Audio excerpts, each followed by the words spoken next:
Jean-Jacques Ndala 2022 il a été poursuivi pour corruption ci benn match parce que doon joxtoon ne moom dañ ko corrompre ci benn match donte kaa fexe ne ba seetal ko mais tuumaloon nañ ko li ñu tuddee corruption en 2022 je te parle 2022. de même Jean-Jacques Ndala li ñu joxtu ni tey. en 2022 def nañ ko quoi mais la CAF a tout fait pour ne en réalité deful dara. mais am na équipe bi ko Berkane la xam nga Barkhane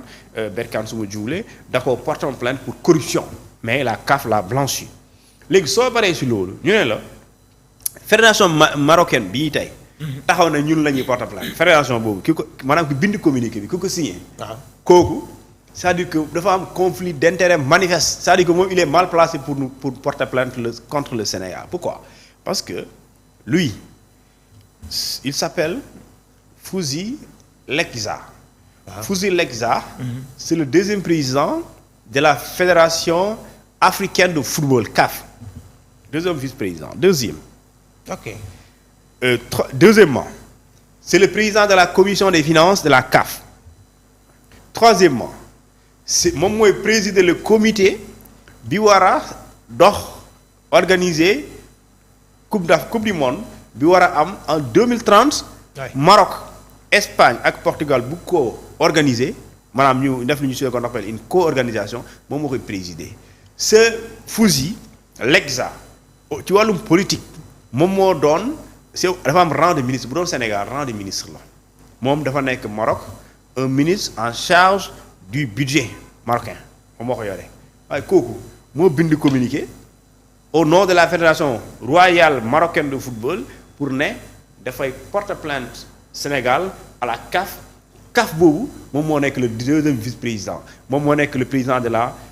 la commission des finances léegi kooku moo ñu bëgg a porter plainte pour que ñu ñàkk sunu trophée parce que quoi parce que le Sénégal Thiaw a demandé à ces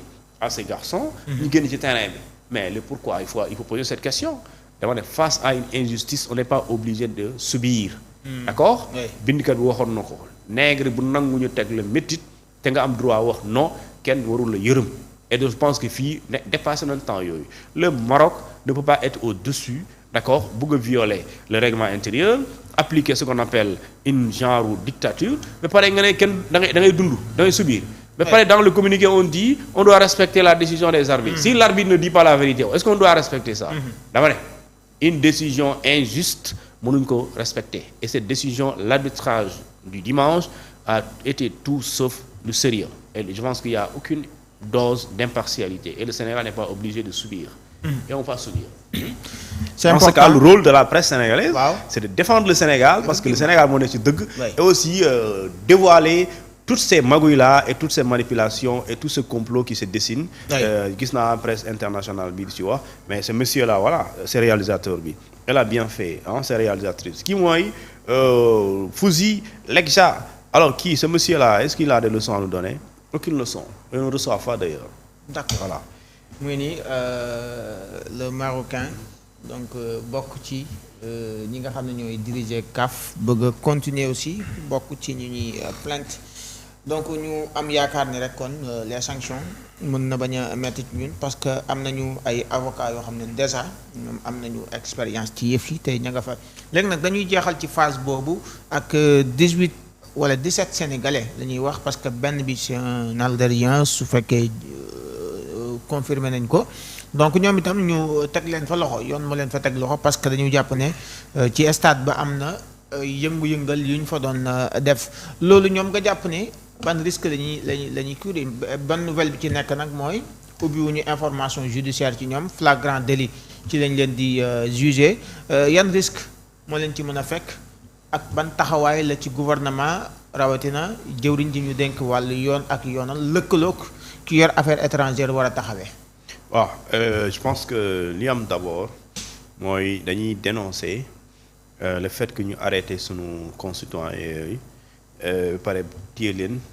def leen garde à vue bëgg leen déférer ci kanamu le procureur du roi pare bëgg leen yóbbu devant un tribunal marocain loolu vraiment football warul yegg foofu la loi du football bokk na ci ñu tuddee fair play. Le fair play c'est quoi? C'est la tolérance. D'accord? La tolérance mooy dara mën na xew nga nangu soo ñàkkee bul mer soo meree aussi bu ko extérioriser ba di sonal nit yi.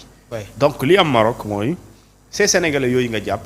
amul délinquant amul criminel maanaam ñëwuñu stade naan dañuy dem xeex yi déedéet dañoo ñëw supporter seen équipe nationale c'est aussi simple que ça sol seen couleur nationale di défendre seen drapeau di défendre seen joueurs comme ni ngay défendre li ñu tuddee ay joueurs. mais tu penses qu'il y a pas des Marocains qui ont fait du bordel Marocains yi ki rey nag kooku lan loo koy def. waaw kooku de war nañu wax ay wax. mais est-ce que nous a parlé de son arrestation doo ko lijjanti le Maroc devrait au moins nous pondre un communiqué pour dire que il y a eu un Sénégalais tué ou agressé et ba pare ñu rey ko mais cependant la justice marocaine est en train d'ouvrir une information judiciaire au moins mu wax ñu ko cependant même bu dee jàppuñu ki ko rey waaye dinañ def tout pour jàpp ko est-ce que bind na ko entre rey ak xeex kan moo gën a rey la moo gën a fort yow nga ote bakkanu jàmbur di ko rey la nuit de la défaite marocaine on a attaqué un restaurant sénégalais. kooku lu si yoonam bu doon loolu nga bëgg a appliquer day métti œil pour œil dent pour dent dans chaque pays mais loolu bul xam bu muy jur donc je pense que ñi nga xamante ni ñoom ñooy des sénégalais yi ñuy jàpp dañu war a fexe de sorte que ñu libérer leen d'accord et loolu état am na ci rôle bu mu ciy jouer rôle bu ñu ciy jouer mooy dégg naa ils ont dépêché 3 ou 4 officiels plutôt ñu war a jóge fii dem Maroc d'ailleurs dem nañ fa pour lijjanti d'accord par voie diplomatique ñu xool ni ñu leen di libérer et je pense que loolu dina sorti parce que j'ai écouté hier le discours du président de la République Bassirou Diomaye Faye donc ça va dans ce sens et loolu gëm naa ne c'est une question de formalité loolu la am yaakaar naa aussi bu paree dina leen bàyyi ñu dellu seen kër yi parce que c'est pas des criminels encore moins des délinquants c'est des sportifs des amateurs qui ont vu une injustice ñu koy dénoncer ñu bëgg leen jaay doole ñu riposter c'est aussi simple que ça donc on n'a pas affaire à des bandits ou encore à des criminels on a affaire à des Sénégalais d'accord très polis qui sont venus supporter leur équipe maintenant nit nag loo yaru su la naree teg métit alors loolu du jàll léegi nag il faut ñu bañ ñu yóbbaale ci seen affaire yooyu parce que la presse marocaine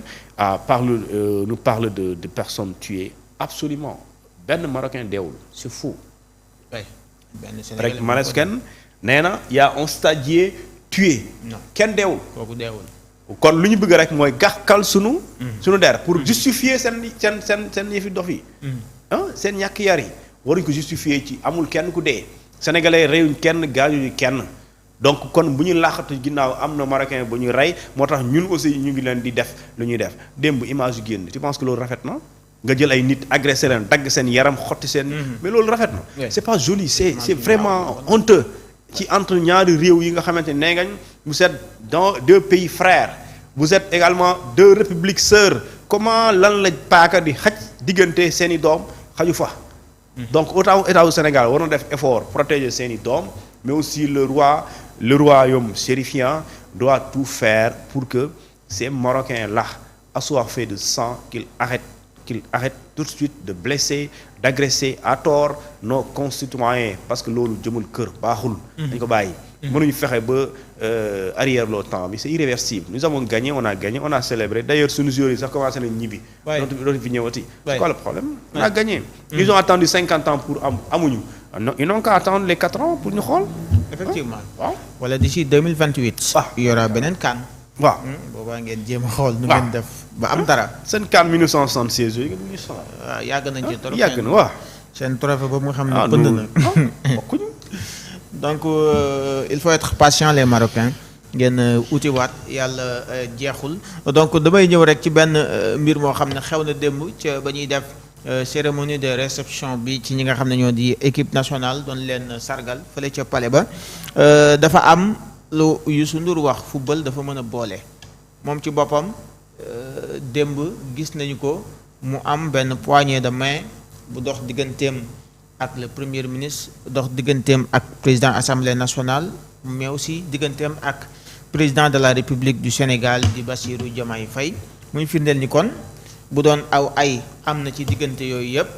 démb football daal dina koy dindi foofu laa bëgg a am sa gis-gis bala maa jàll ci dossier bi nga xam mooy dossier Farba Ngom nooy jàngatee loolu muy démb entre Ousmane Sonko ak Youssou Ndour seen daje. waaw am nga ñi seetaan ñi am. mooy ñu bëri en tout cas